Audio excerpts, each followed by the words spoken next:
Welcome back, and one of the Better Struggle Plays YouTube channel. Today is Tuesday. It is November 11th, and I'm back breaking down some college football picks. Recap of Saturday. We had a lock, and it was Iowa, plus 6.5. They should have won the game outright. They did not. They lost by 1 to Oregon on a game-winning field goal.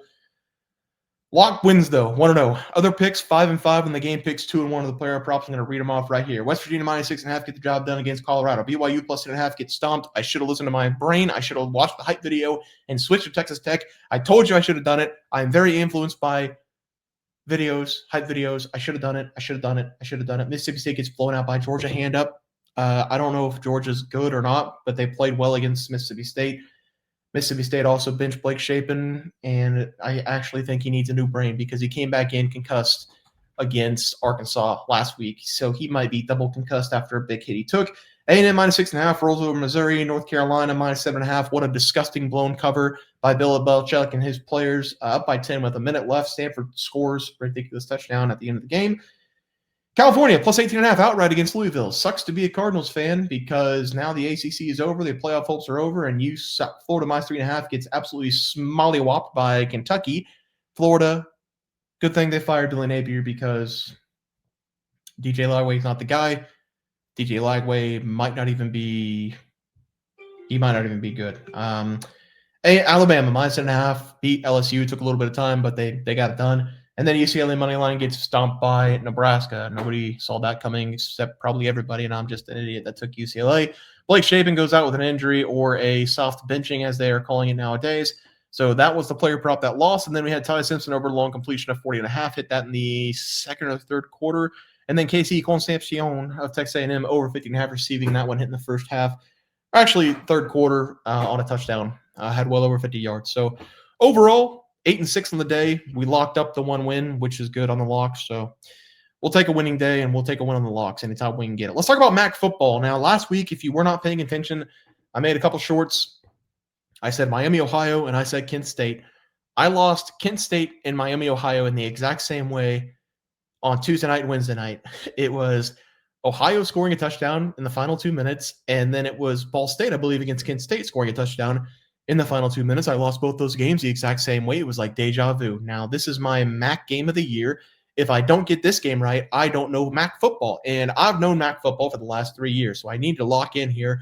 We're taking Western Michigan going up against Ohio. Both these teams at the top of the conferences, 4-1. There's 4 teams jammed up at the top. Miami, Ohio, Western Michigan, Ohio, and no, not Toledo. What did I say? Western Michigan, Miami, Ohio,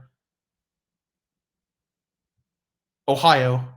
Who's the 4th team up there? It's not Toledo. Not Toledo. Not Bowling. Not Ball. Not NIU. Not EMU. Not Central. Not U. Is it Central? It can't be. It doesn't matter. I'm missing a team out of just nowhere. It's not Akron. It's not Kent. I'm losing my brain. I'm losing my mind. Ohio, they lost outright to Ball State. Their worst loss this season by a wide margin. Ball State can't move the ball offensively, and Ball State doesn't have a very good defense, and Ohio lost that game outright on the road. That is a very, very eye-opening thing for me. Ohio last week, yeah, they got a win against Miami, Ohio, but if you watch the game, it took them forever to get anything going offensively, and then Miami, Ohio shot themselves in the foot multiple times. Ohio scores 14 points, 7 of those coming in the last 2 minutes of the game. The defense just got tired. Western Michigan has a very good defense, just as good as Miami, Ohio. Western Michigan has played Miami, Ohio. That was a back-and-forth game. Western Michigan having a 9-point lead in the fourth quarter. Miami, Ohio scoring double-digit points in that fourth quarter to take that game and cover the spread in a miracle cover, which we had Miami, Ohio in. Ohio couldn't get going up against Miami. That's what I just talked about. I'm just overthinking my own thoughts that are right in front of me. Home field advantage is going to be the difference in this one for Western Michigan. Ohio this season at Ball State losing outright 20-14. Disgusting loss. At EMU, nearly losing 28-21. 2 of the lower teams in that conference, might I add. Western Michigan this season, they have been very good defensively. At home against Ball State, 42-0. Big win. At home against Central Michigan, 24-21. In a game that should have been 31-21, but our quarterback slid on the 2-yard line, which I've already talked about before. Toledo. They beat Toledo outright at home, their first MAC conference game of the season, 14-13. Western has the pieces now. They don't have a very good quarterback, They've got solid running backs, I'm going to talk about here in a second. Quarterback runs. We need to establish the line of scrimmage, which I think we can do, and we need to stop the run on the other side, make Parker Navarro throw the ball, which I don't think he can.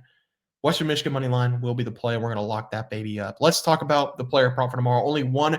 It's going to be Jalen Buckley. Jalen Buckley, not last season, he had an injury 2 years ago, had a 1,000-yard season with Western Michigan. He is back for his junior or senior year. I don't know if he took a red shirt or a medical, whatever, last year, but he's back, and he's going to be a big impact in this game, I think. I'm going to go over the 50.5 yards.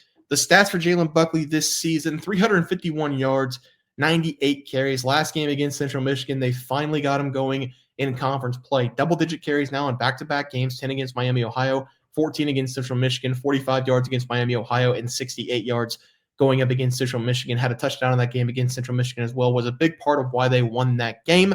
I'll take the over 50.5. I think Western Michigan established the run in this one. He's going to be a big part of that. Quarterback can also run. But I think Western, they have 200-plus rushing yards in this game. Other game that you see right there, Kent State going up against Akron. I watched Kent State play, and I walked what was I doing that night? I think I walked down to the post office and back, which is like a mile and a half, just because it was so nice outside, and took the dog.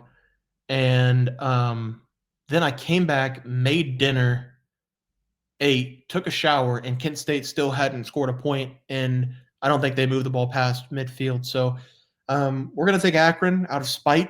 Akron minus 5.5. Akron's been scoring a bunch of points over the last several games, and Kent State can't score. So I just think Akron might just be able to outscore Kent. That's what that is. Not going to lock it up, but I will take Akron minus 5.5 because I don't think Kent State can score. But that's going to be the place for the college football slate on Tuesday, November 11th slate of games. If you guys enjoyed the content, please subscribe, like this video, and thanks for watching.